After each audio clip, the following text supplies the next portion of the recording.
Assalamualaikum warahmatullahi wabarakatuh. Bertemu lagi dengan saya Muhammad Arif, dosen UIN Sunan Kalijaga, Yogyakarta di channel Arifologi. Hari ini saya akan membahas tentang logika paradoks Stoik. Jika selama ini Stoik banyak dikenalkan melalui buku filosofi teras dan di situ menghadirkan filsafat kehidupan. Nah, di video ini saya akan membahas salah satu sisi dari filsafat Stoik yang bukan filsafat kehidupan tetapi filsafat ilmu khususnya di bidang logika. Di sini lebih khusus lagi tentang logika paradoks. Bagaimana logika paradoks? Silakan ikuti video saya berikut ini. Logika paradoks Stoik ini adalah salah satu sistem logika yang cukup awal atau sangat awal yang berupaya untuk menggoyahkan logika Aristotelian. Kita tahu bahwa bahkan hingga saat ini logika Aristoteles itu masih mendominasi, masih dipakai di mana-mana. Kalau Anda ikut pelatih ujian-ujian tes potensi akademik, pasti logika Aristoteles ini pasti muncul di soal-soal itu. Nah, model logika Aristoteles yang bahkan sampai sekarang ini dipakai itu sebenarnya sudah mendapatkan tantangan yang cukup serius. Itu oleh logika paradoks kalangan Stoik pada saat itu. Pada saat yang nyaris hanya berbeda beberapa abad saja dengan logikanya Aristoteles itu lahir. Bagaimana logika paradoks Stoik ini menghancurkan atau mengkritisi logika Aristoteles?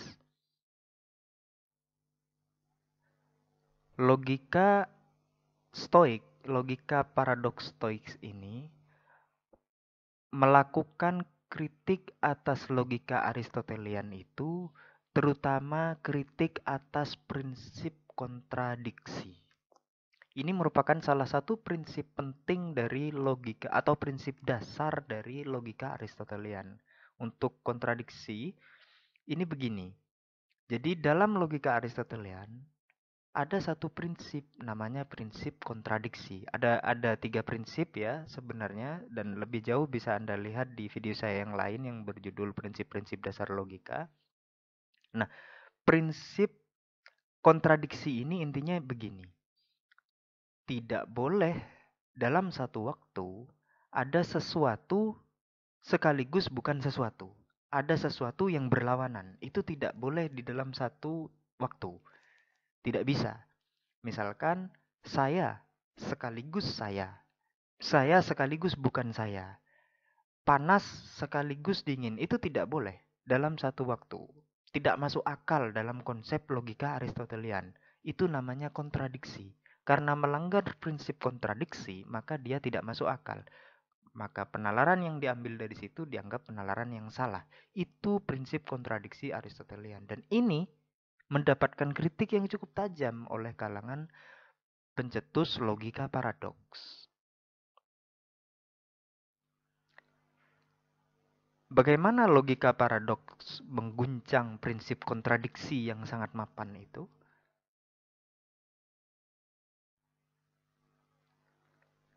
Logika paradoks ini mengguncang prinsip kontradiksi itu pertama-tama dengan menghadirkan paradoks pembohong. Jadi dulu ada seorang penyair menulis syair namanya Epimenides. Epimenides ini orang Kreta, abad ke-6 sebelum Masehi. Nah, Epimenides ini berkata bahwa orang Kreta selalu berbohong. Nah, padahal di sini Epimenides ini adalah orang Kreta, tapi dia mengatakan bahwa orang Kreta selalu berbohong. Ini menarik. Ini paradok yang menarik. Saat itu Epimenides konon masih belum tahu atau belum menyadari bahwa pernyataannya ini mengandung prinsip paradoks. Tetapi kemudian ini disistematisasikan oleh penerusnya Epimenides. paradoks pembohong yang diceritakan oleh Epimenides itu kemudian disistematisasi oleh Eubulides dari Miletos tahun 4 sebelum Masehi, abad ke-4 sebelum Masehi. Nah, dia menggarisbawahi bahwa di dalam pernyataannya Epimenides tadi, di dalam syairnya Epimenides tadi itu ada sebentuk paradoks yang tidak terhindarkan. Apakah itu? Satu, jika pernyataan Epimenides itu benar, maka pernyataannya itu sekaligus salah. Kenapa? Kan pernyataannya orang Kreta itu pembohong.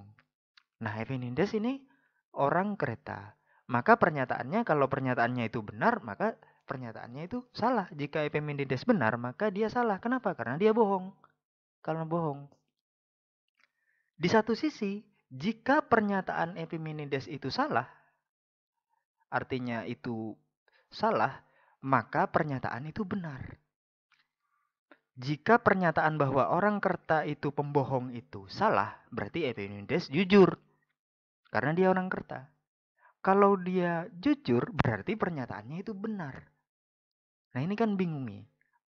Satu kata, tetapi sekaligus mengafirmasi dua kebenaran yang kontradiktif. Ada dua kontradiksi yang terjadi di dalam satu pernyataan. Dan itu sama-sama mungkin benar. Nah, ini sistematisasi yang dilakukan oleh Eubulides untuk mensistematisasikan paradok pembohong dari Epimenides tadi. Dari dari penggarisbawahan atau dari highlight yang dilakukan oleh Eubulides tadi, ini berarti bahwa ternyata ada kontradiksi yang benar. Jadi prinsip kontradiksi yang tadi menjadi prinsip dasar logika Aristotelian itu kemudian menjadi goyah. Kenapa? Karena buktinya ada kontradiksi yang benar. Ada dua kebenaran sekaligus, ada dialetheia. Ada dua kebenaran sekaligus di dalam satu pernyataan. Dia mungkin bukan A sekaligus A. Begitu. Nah, kontradiksi ini apa ya? Adanya kontradiksi ini bukan berarti menyatakan bahwa seluruh dunia ini adalah bersifat kontradiktif. Enggak. Hanya menyatakan bahwa ada kontradiksi yang benar. Tidak semua kontradiksi itu benar. Hanya ada kontradiksi yang benar. Artinya, prinsip yang menyatakan kontradiksi itu tidak masuk akal, itu perlu dipertanyakan. Prinsip kontradiksi itu melanggar logika, itu juga perlu dipertanyakan. Karena faktanya ini ada kontradiksi yang benar. Ada kontradiksi yang benar. Artinya prinsip logika Aristotelian itu mendapatkan tantangan yang cukup serius di sini. Tetapi walaupun yang diusung oleh paradoks stoik ini cukup genuine dan bahkan meruntuhkan satu prinsip dasar logika, yaitu logika prinsip kontradiksi, tetapi pada praktiknya logika paradok ini kerap dianggap sebagai logika pinggiran. Dia hanya dianggap sebagai mode perdebatan, sehingga dianggap sebagai logika yang hanya ingin mau menang, menyerang musuhnya dan tidak menghadirkan kebenaran. Begitu. Sering dianggap seperti itu, sehingga lebih populer logika Aristoteles daripada logika paradok. Walaupun sebenarnya jasa dari logika paradoks stoik ini tidak bisa disepelekan karena dia mereformasi satu asas pokok dari logika, yaitu prinsip kontradiksi. Dan ini di kemudian hari, di era kontemporer, ini baru disadari banyak orang, sehingga muncul logika-logika baru seperti logika dialetheia yang mencoba meneruskan kritik ini atas prinsip logika Aristotelian itu. Dan muncullah banyak logika kemudian di era kontemporer ini. Ya, barangkali itu yang bisa saya sampaikan tentang logika paradoks Stoics. Kurang lebihnya saya mohon maaf bila ada yang sesuatu yang ingin didiskusikan bisa komentar. Terima kasih sudah menonton. Assalamualaikum warahmatullahi wabarakatuh.